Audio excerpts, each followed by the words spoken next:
মা বাবা এমন একটা নিয়ামত, হাদিসের ভিতরে পয়গম্বর জানায়া দেয়, হুমা জান্নাতুকা ওয়া নারুকা, মা বাবা হলো তোমার জান্নাত,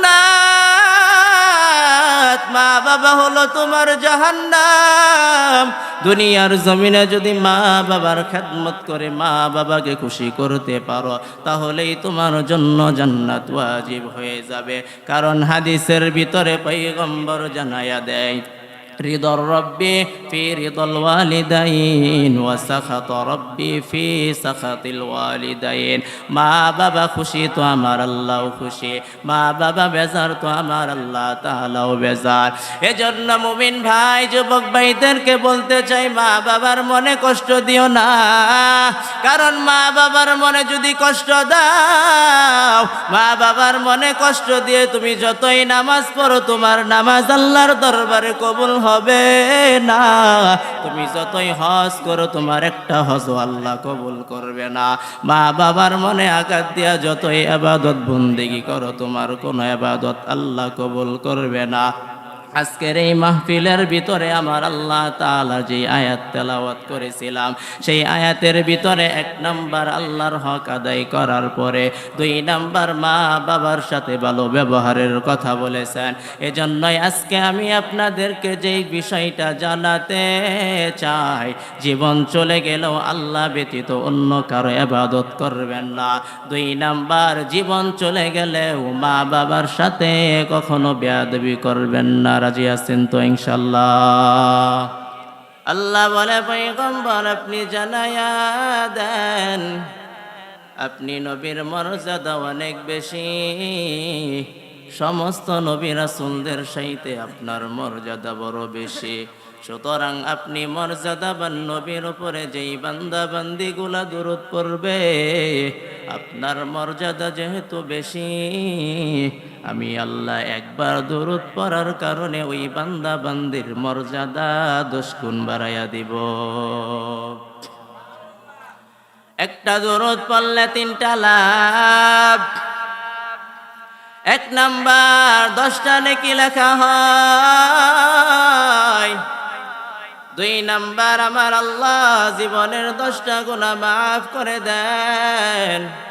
3 নাম্বার, আমার আল্লাহ তাআলা বান্দা বান্দির মর্যাদা 10 গুণ বাড়াইয়া দেন। দুনিয়ার ভিতরে এমন কোন নবী নাই যেই নবীর নামে একবার দুরূদ পড়লে 10টা নেকি হয়। দুনিয়ার ভিতরে এমন কোন নবী নাই যেই নবীর নামে একবার দুরূদ পড়লে 10টা গুনাহ মাফ হয় রে মুমিন। দুনিয়ার জমিনে এমন কোন নবী নাই যেই নবীর নামে একবার দুরূদ পড়লে আল্লাহ 10 গুণ মর্যাদা বাড়িয়ে দেন। এই গুণ, এই ফজিলত একমাত্র হলো আপনার আমার নবী রাহমাতুল লিল আলামিনের সাথে। সুবহানাল্লাহ। ইমামুল আউয়ালিন আল আখিরিন, বহরে সদকা রহমাতাল লিল আলামিন, সাইয়্যিদুল কাউনাইন খাতামুল মুরসালিন, আখির মাদবুদ ফখরুল আউয়ালিন, শুদ্ধ ওয়াজুদাশ রহমাতাল লিল আলামিন, মসজিদে ও সুধামারো এ জমিন। একবার দুরূদ পড়লে কয়টা লাভ? একবার দুরূদ পড়লে 3টা লাভ। জোরে বলেন কয়টা? শুধু তাই নয়, শুধু তাই নয় রে মুসলমান, আমাদের নামাজ রয়েছে, আমার আল্লাহর কোনো নামাজ নাই। আমরা রোজা রাখি, আমার আল্লাহর কোনো রোজা নাই, ঠিক কিনা? আমরা দান সদকা করি, হজ করি, যাকাত দেই, ইবাদত বন্দেগী করি, আমার আল্লাহর কোনো ইবাদত নাই। বলে কেন? বলে কারণ হলো আমার আল্লাহ হলেন খালেক, আমরা হলাম তার গোলাম, ঠিক কিনা?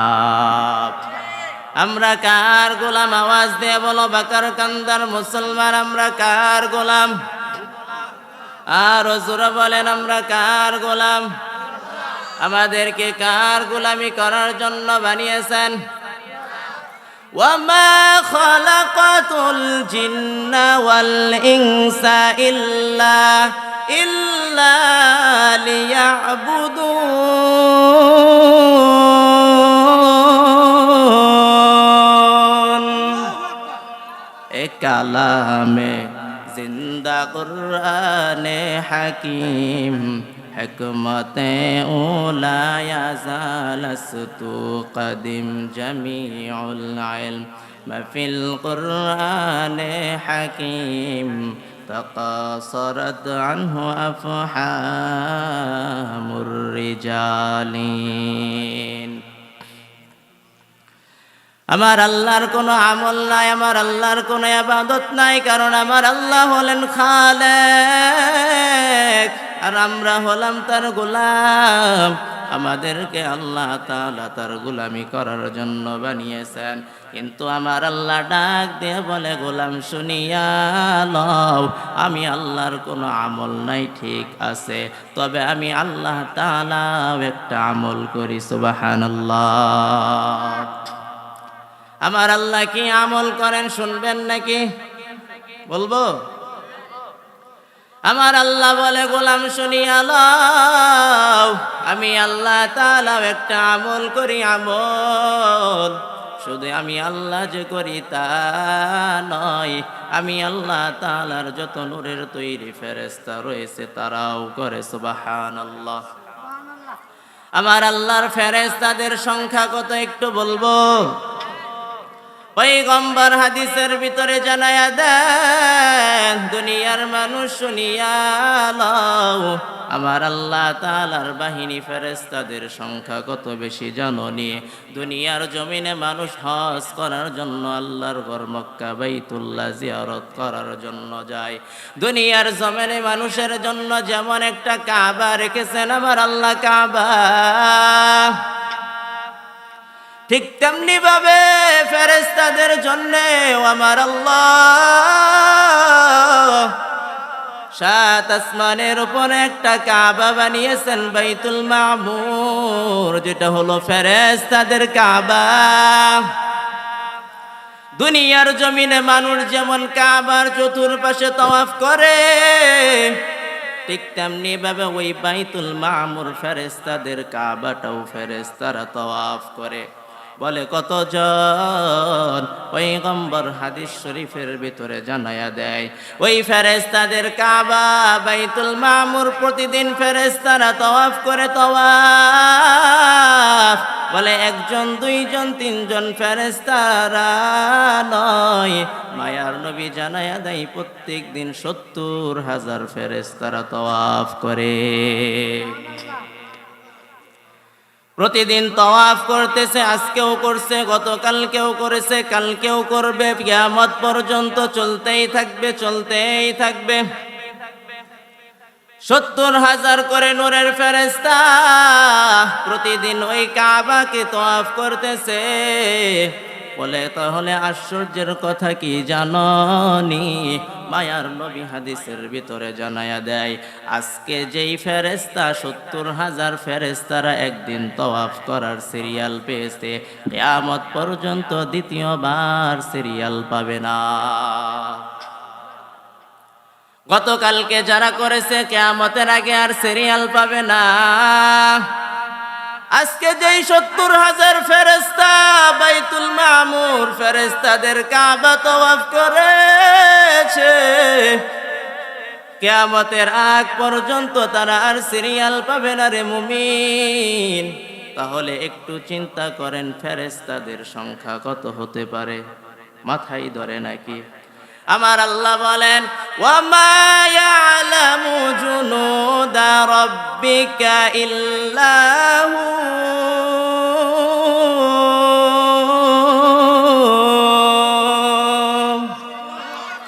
আমার আল্লাহ বলে, আমি আল্লাহর ফেরেশতাদের সংখ্যা এত বেশি, এত বেশি, যাদের সংখ্যা আমি আল্লাহ সারা দুনিয়ার কেউ জানে না। সুবহানাল্লাহ। তাহলে আমার আল্লাহ বলে, দুনিয়ার মানুষ শুনিয়া লও, ইন্নাল্লাহা ওয়া মালাইকাতাহু, নিশ্চয় আমি আল্লাহ একটা আমল করি, আমল আমি শুধু আল্লাহ যে নিজে করি না, না, আমার নূরের তৈরি যত ফেরেশতা রয়েছে তারা সবাই করে। একটু বলেন ফেরেশতাদের সংখ্যার পরিমাণ কত? আমরা বলতে পারবো? সম্ভব না। বলে ফেরেশতাদের সংখ্যা কত? অসংখ্য অগণিত ফেরেশতা। আমার আল্লাহ বলে, আমি আল্লাহ এবং আমার যত অসংখ্য অগণিত ফেরেশতা রয়েছে সবাই মিলে একটা আমল করি, আমল সেই আমলটার নাম হলো ইউসাল্লুনা আলান নবী। সুবহানাল্লাহ। আমার আল্লাহ এবং সমস্ত ফেরেশতারা একটা আমল করেন, সেই আমলটার নাম হলো আপনার আমার মায়ার নবীর উপরে দরুদ পাঠ করেন।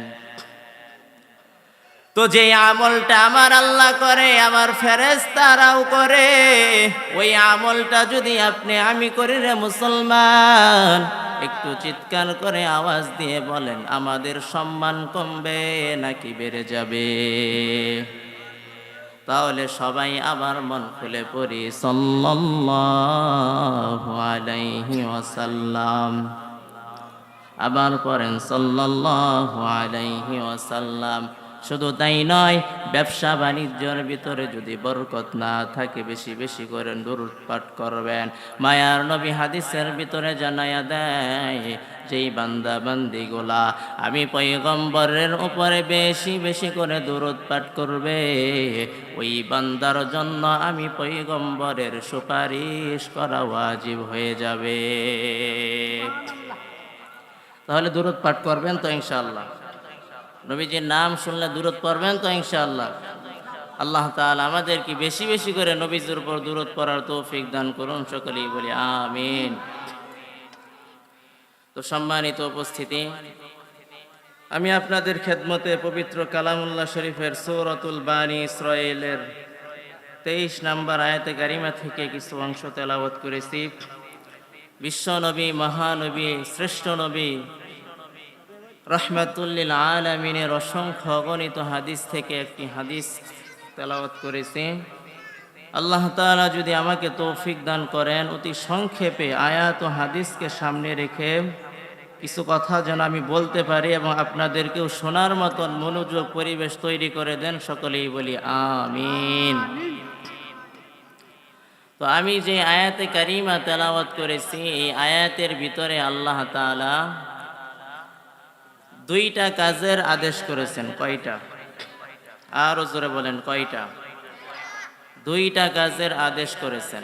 একটা হলো আল্লাহ তাআলার সাথে সম্পর্কিত, আরেকটা আদেশ করেছেন বান্দার সাথে সম্পর্কিত। অর্থাৎ এভাবে বলতে পারি, প্রথম অংশে আল্লাহ তাআলা হকুল্লাহ, আল্লাহর হক সম্পর্কে আলোচনা করেছেন। দ্বিতীয় পয়েন্টে আল্লাহ তাআলা বান্দার হক সম্পর্কে আলোচনা করেছেন। তো আল্লাহ তাআলা কি বলেন? আল্লাহ তাআলা বলেন, ওয়াকাদা রাব্বুকা আল্লা তা'বুদু ইল্লা ইয়্যাহু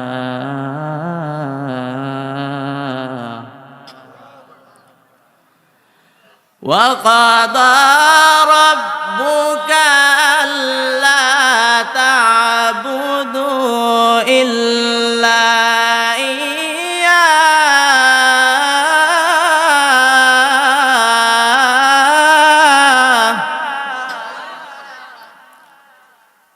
وقضى ربك ألا تعبدوا إلا إياه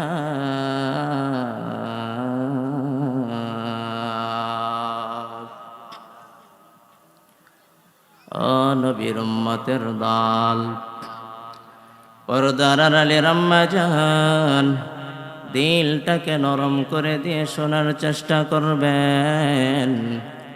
আল্লাহ পাক রব্বুল আলামিন সূরাতুল বানী ইসরাঈলের 23 নম্বর আয়াতের ভিতরে আল্লাহ ডাক দিয়ে বলেন, ওয়াকাদা রাব্বুক, আল্লাহ বলে আমি রবের পক্ষ থেকে চূড়ান্ত ফয়সালা।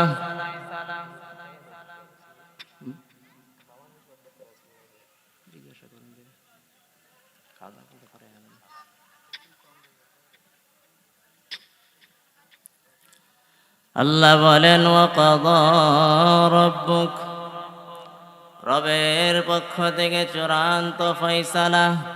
কার পক্ষ থেকে চূড়ান্ত ফয়সালা? আওয়াজ দিয়ে বলেন কার পক্ষ থেকে? আমাদের রবকে। চিৎকার দিয়ে আওয়াজ দিয়ে বলেন আমাদের রবকে। ইন্নাল্লাযীনা ক্বালু রাব্বুনাল্লাহ ফালা খাউফুন আলাইহিম ওয়ালা হুম ইয়াহজানুন।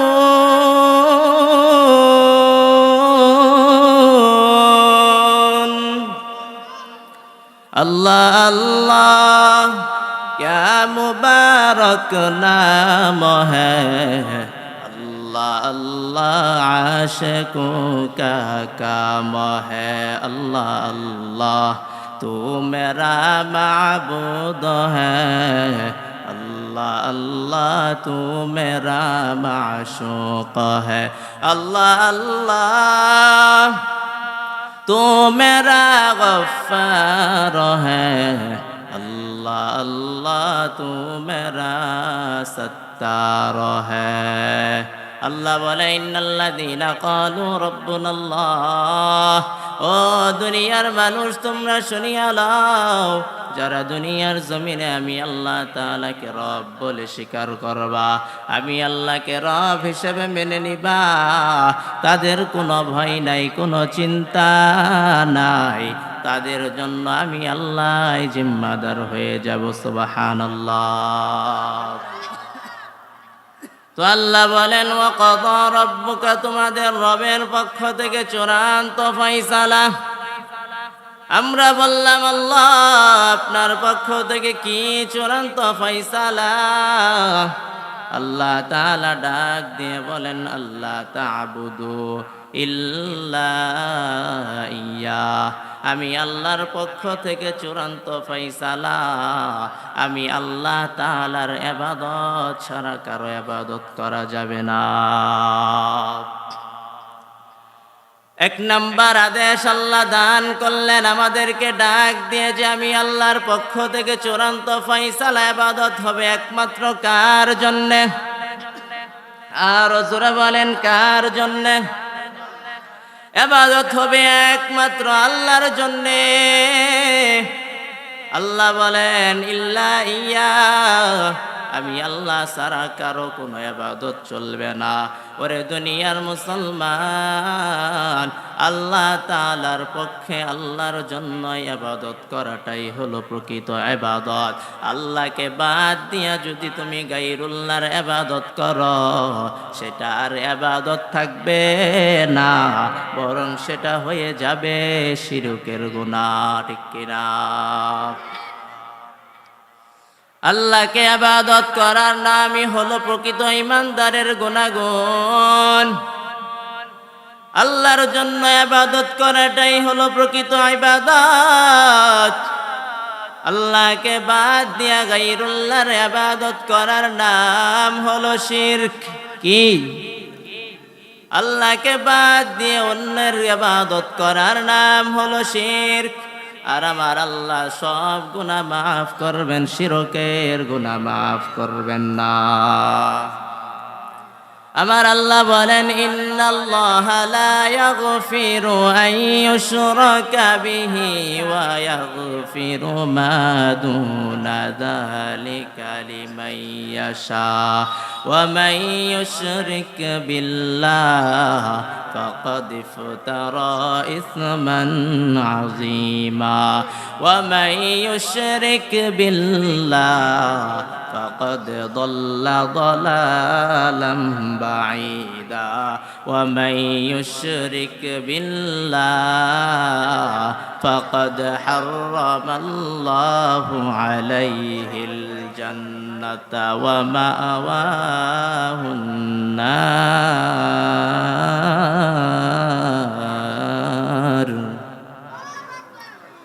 আল্লাহ বলে দুনিয়ার মানুষ গভীর মনোযোগ দিয়ে শোনো, দুনিয়াতে সারাটা জীবন অন্যায় অপরাধ করেছো, কিন্তু তোমার আমল নামায় যদি শিরকের গুনাহ না থাকে রে মুমিন, আমি আল্লাহ তাআলা চাইলে মুহূর্তের ভিতরেই তোমার সব গুনাহ মাফ করে দিতে পারি। শিরকের প্রধানত তিনটা প্রকার। এক নাম্বার হলো শিরক ফিজ্জাত, অর্থাৎ শিরক ফিজ্জাত কাকে বলে? আল্লাহ তাআলা হলো কয়জন? জোরে বলেন কয়জন? আল্লাহর সাথে যদি আপনি আরেকজনকে শরীকানা করেন, অন্যকে যদি আপনি মাবুদ মনে করেন, এটা আপনি আল্লাহর জাতের সাথে শরীক করে ফেললেন। যেমন দুনিয়ার জমিনে একটা জাতি রয়েছে যাদেরকে বলা হয় খ্রিস্টান। এই খ্রিস্টানদের বিশ্বাস হলো আল্লাহ হলো তিনজন। জোরে বলেন নাউজুবিল্লাহ। আবার আরেকটা জাতি রয়েছে যারা হলো মুশরিক, যাদেরকে আমরা হিন্দু বলি। তাদের খোদা একজন, দুইজন, তিনজন না, বরং তাদের দেবতা হলো 33 কোটি। আর আমরা মুসলমান বিশ্বাস করি আমাদের রব কয়জন? আমাদের আল্লাহ কয়জন? আল্লাহু লা ইলাহা ইল্লা হুয়াল হাইয়ুল কাইয়্যুম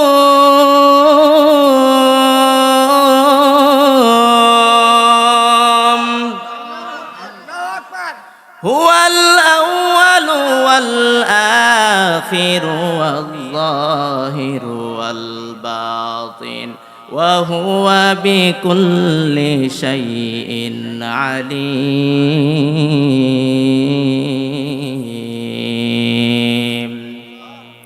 আমাদের রব হলো একজন। জোরে বলেন কয়জন?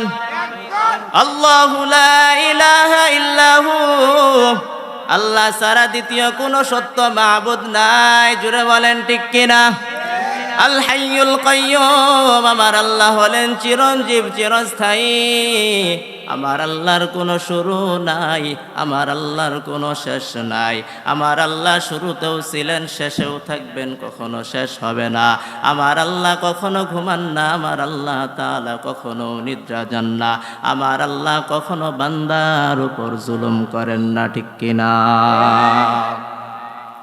আমার আল্লাহর পরিচয় আমার আল্লাহ নিজে একটা সূরা নাজিল করে জানায়া দেন। সবাই পড়ি, কুল হুয়াল্লাহু আহাদ আল্লাহুস সামাদ লাম ইয়ালিদ ওয়া লাম ইউলাদ ওয়া লাম ইয়াকুল লাহু কুফুয়ান আহাদ। আল্লাহু আকবার।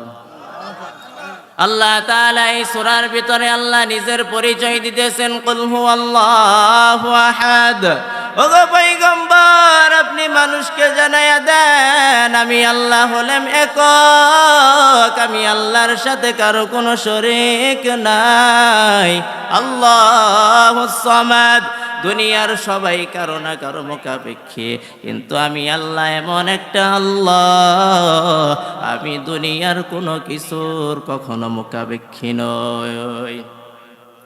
লাম ইয়ালিদ ওয়া লাম ইউলাদ, আল্লাহ বলে আমি আল্লাহ এমন এক সত্তা, এমন এক মাবুদ, আমি আল্লাহ কারো থেকে জন্ম নেই নাই, আমি আল্লাহর থেকে কেউ জন্মও নেই নাই।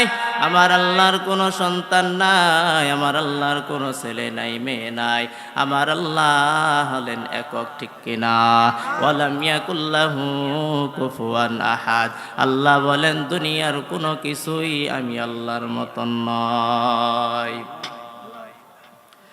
তাহলে শিরকের এক নাম্বার প্রকার হলো শিরক ফিজ্জাত। দুনিয়ার কোন মানুষ যদি মনে করে আল্লাহ দুইজন, আল্লাহর সাথে অন্যের শরীক রয়েছে, তাহলে ওই ব্যক্তিটা শিরক ফিজ্জাত করে ফেলল। আমার আল্লাহ সব গুনাহ মাফ করবেন, শিরকের গুনাহ কখনো মাফ করবেন না। দুই নাম্বার, আমার আল্লাহ শিরকের আরেকটা প্রকার হলো শিরক ফিস সিফাত। জুড়ে বলেন কি? শিরক ফিস সিফাত। এখন শিরক ফিস সিফাত কাকে বলে জানার দরকার আছে নাকি নাই? খারাপ লাগতেছে? চলবে? শিরক ফিস সিফাত হলে এমন শিরক, আমার আল্লাহ তাআলার অনেকগুলো গুণাবলী রয়েছে। আমার আল্লাহ তাআলার জন্য যেই গুণাগুণগুলা সাব্যস্ত, দুনিয়ার কোনো মানুষের মাঝে যদি ওই গুণাগুণ সাব্যস্ত করা হয়, শেষ করে দিব। দুনিয়ার মানুষের মাঝে যদি ওই গুণাগুণটা সাব্যস্ত করা হয়, তাহলেই শিরকের গুনাহ হয়ে যাবে। বিস্তারিত বলার সময় নাই। এক নাম্বার হলো আমার আল্লাহ হলেন রাজ্জাক, আমার আল্লাহ হলেন রিজিক দানকারী। জুড়ে বলেন ঠিক কিনা? ওয়াল্লাহু খায়রুর রাযিকিন।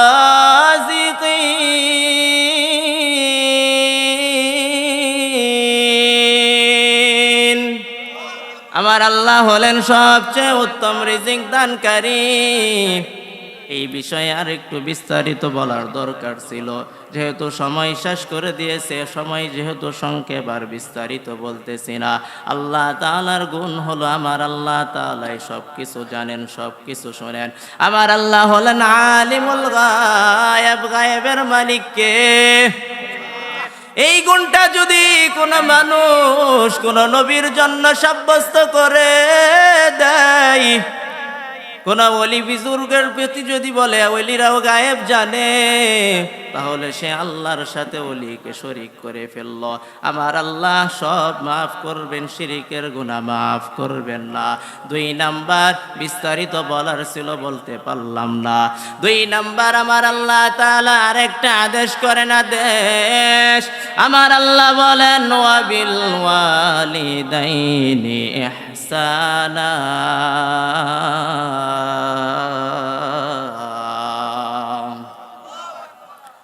আমার আল্লাহ বলে 1 নাম্বার আমি আল্লাহ তাআলার ইবাদত করবা, এটা আমি আল্লাহ তাআলার হক।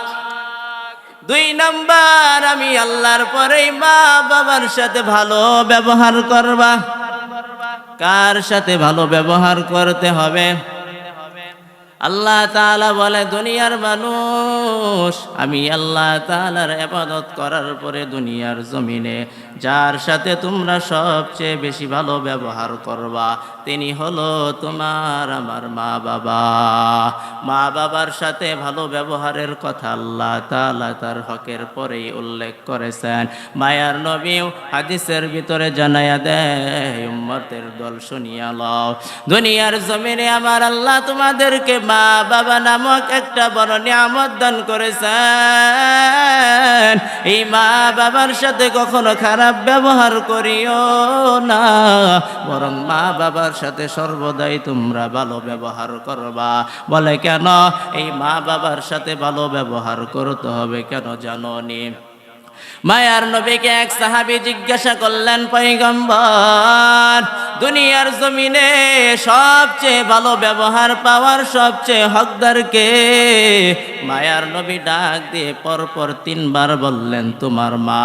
চতুর্থবার যখন জিজ্ঞাসা করলেন, পয়গম্বর ডাক দিয়ে বলেন, তোমার বাবার সাথে ভালো ব্যবহার করবা। মার কথা 3 বার বললেন, বাবার কথা 1 বার বললেন, কারণ কি? বলে কারণ হলো দুনিয়ার জমিনে একজন সন্তানের জন্য মা যেই 3টা কষ্ট সহ্য করেছেন, ওই 3টা কষ্ট একজন বাবা কখনো সহ্য করে নাই। 1 নাম্বার, একজন সন্তানকে একজন মা 9 মাস থেকে 10 মাস 10 দিন পর্যন্ত গর্ভধারণ করেছেন, এই কষ্ট একজন বাবা কখনো সহ্য করে নাই। 2 নাম্বার, একজন মা সন্তানকে জন্ম দেওয়ার জন্য প্রসব বেদনার যেই কষ্ট, এই কষ্টটা একজন মাই সহ্য করেছেন, একজন বাবা এই কষ্ট সহ্য করে নাই। ওরে নবীর উম্মতের দল, কান্দা পাড়ার যুবক মুসলমান, একটু দিলটাকে নরম করে দিয়ে শোনার চেষ্টা করবেন। মা বাবা তোমার আমার জন্য কত কষ্ট করেছে জানো নি? তোমার আমার মা যখন তোমাকে আমাকে গর্ভ লালন করেছে, ওই গর্ভ থাকা অবস্থায় মা কিন্তু ঠিক মতো ভালোভাবে চলাফেরা করতে পারে নাই। তোমাকে নিয়ে মা একবেলা ভালো মতো খাবার খেতে পারে নাই। সারাদিন কাজকর্ম করার পরে বিকেলবেলা যখন কিছু খাওয়ার জন্য বসেছে, হঠাৎ যখন মা খানার লোকমাটা মুখের ভিতরে দিবে, এমন সময় সন্তান পেটের ভিতরে পা দিয়ে আঘাত, সন্তানের আঘাতে মা মুখে দানা দিতে পারে না।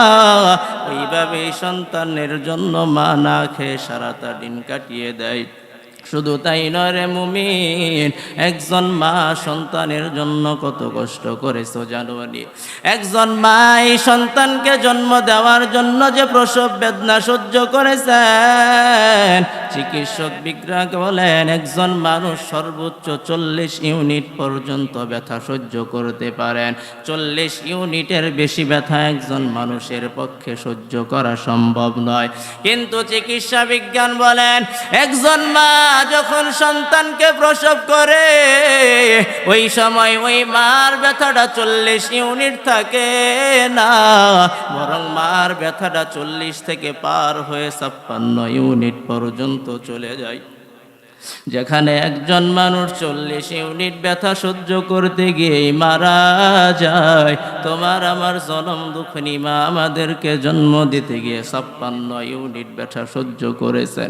এত ব্যথা সহ্য করে দুনিয়াতে জন্ম দেওয়ার পরে দুনিয়ার জমিনে এমন কোন মা খুঁজে পাওয়া যায় না রে মুমিন, যে ওই মা তার সন্তানটাকে গলা চাপা দিয়ে মেরে ফেলেছে। বরং ইতিহাস সাক্ষী আপনারা সবাই জানেন, এত কষ্ট করে মা সন্তানকে জন্ম দেওয়ার পরেও ওই মা যখন আপনার আমার সন্তানের দিকে তাকায়, তাকানোর সাথে সাথেই সব ব্যথা ভুলে মার কলিজাটা ঠান্ডা হয়ে যায়, ঠিক কিনা?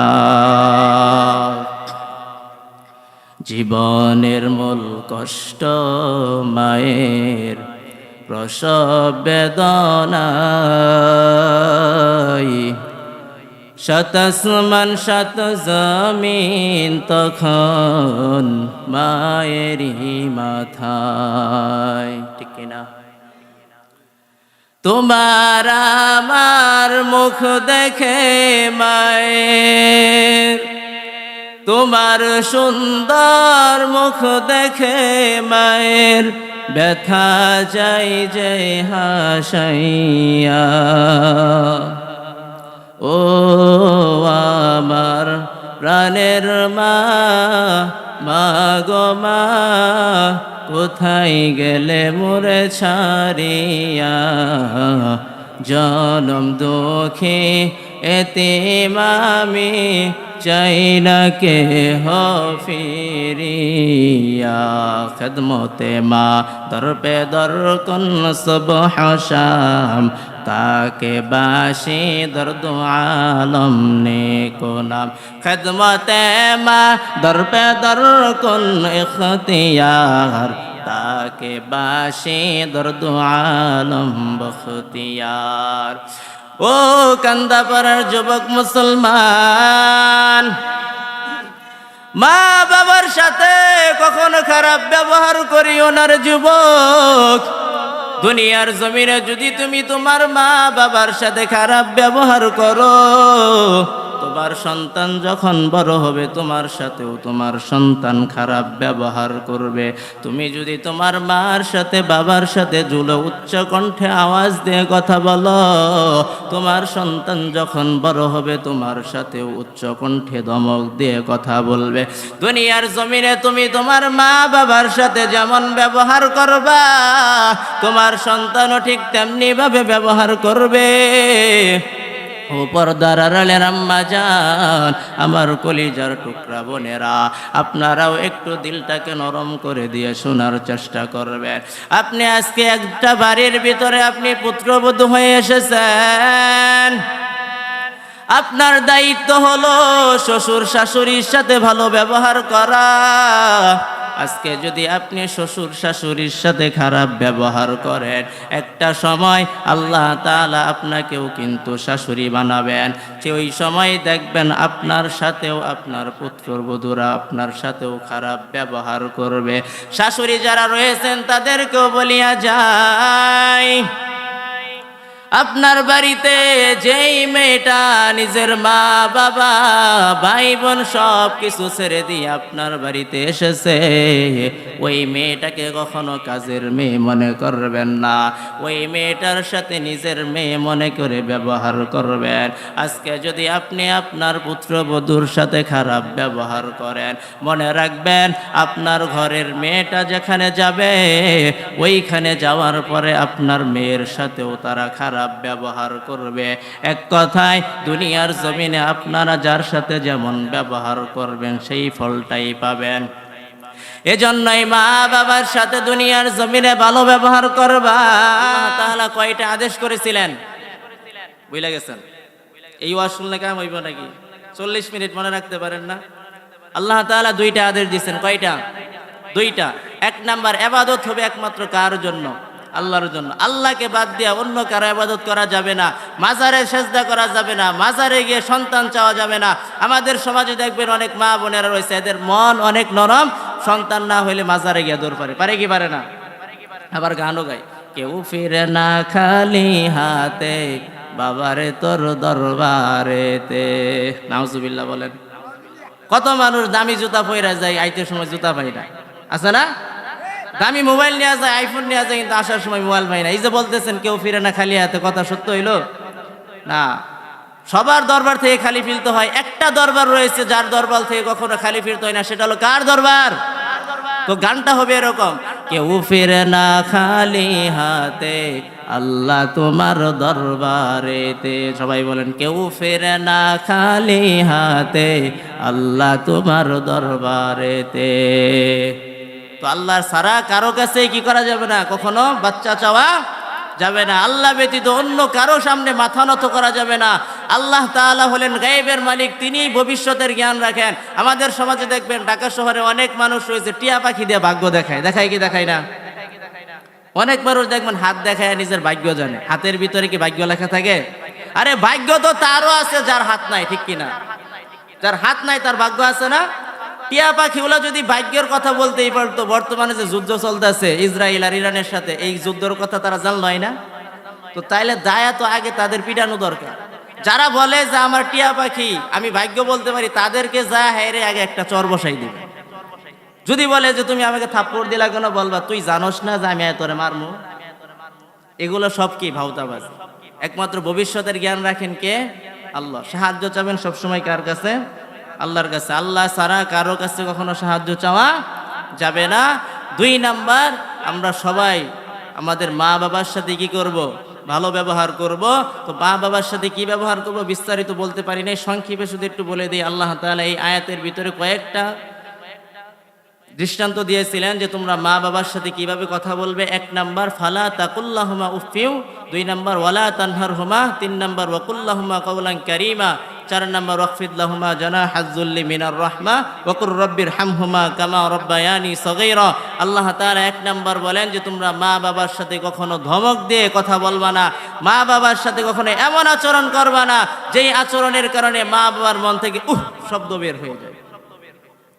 অথবা মা বাবার কোনো ব্যবহার শুনে তুমি কখনো করবা না, কারণ মা বাবা বেজার তো আমার আল্লাহ বেজার। তুমি যতই নামাজ পড়ো, যতই রোজা করো, যতই হজ করো না কেন, মা বাবার মনে যদি কষ্ট দাও, মা বাবার মনে যদি আঘাত দাও, তোমার কোনো ইবাদত বন্দেগী কাজে আসবে না। এজন্য খবরদার, মা বাবার সাথে কখনো ধমক দিয়ে উচ্চ আওয়াজে কথা বলা যাবে না। মা বাবার সাথে কওলান কারিমা, বিনয়ের সাথে, নম্রতার সাথে, ভালোবাসা নিয়ে মা বাবার সাথে কথা বলবেন।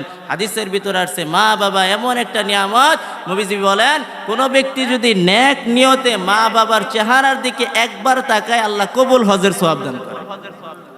সাহাবায়ে কেরাম জিজ্ঞাসা করলেন, ইয়া রাসূলুল্লাহ, যদি 2 বার তাকাই? নবীজি বললেন 2 বার কবুল হজের সওয়াব। যদি 3 বার তাকাই? 3 বার।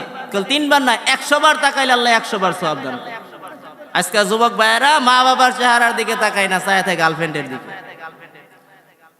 ঢাকার ভিতরে থাকেন, বসবাস করেন, বিদেশ থাকেন, মা ফোন দিলেই বলে বাবা ব্যস্ত আছি, আম্মা পরে কথা বলতেছি। একটু পরেই যদি গার্লফ্রেন্ডে ফোন দেয় ঘন্টার পর ঘন্টা কথা বলে, ওখানে ব্যস্ততা থাকে না? এগুলো করা যাবে না। মা বাবার সাথে দিল খুলে কি করবেন? কথা বলবেন, ভালো কথা বলবেন। পরবর্তীতে আল্লাহ তাআলা বলেন যে তোমাদের মা বাবা কেউ যদি বৃদ্ধ হয়ে যায়, দুইজনকে যদি পাও বা একজনকে যদি পাও, তাহলে তোমাদের দায়িত্ব হলো তাদের সাথে বিনয়ের ডানা বিছায়া দিবে। আর যদি তারা দুনিয়ার জমিন থেকে চলে গিয়ে থাকে তাহলে তাদের জন্য একটা দোয়া পড়বে। সবাই বলেন রব্বির হামহুমা কামা রব্বায়ানি সগীরা, রব্বির হামহুমা কামা রব্বায়ানি সগীরা। পারবেন তো এটা ইনশাআল্লাহ? তো যেই কথাগুলো বললাম ভুল ত্রুটিগুলো ক্ষমা করে আল্লাহ তাআলা সঠিক কথাগুলোর উপর আমল করার তৌফিক দান করুন। সকলেই বলি আমিন। ওয়া আখিরু দাওয়ানা আলহামদুলিল্লাহি রাব্বিল আলামিন। আসসালামু আলাইকুম ওয়া রাহমাতুল্লাহ।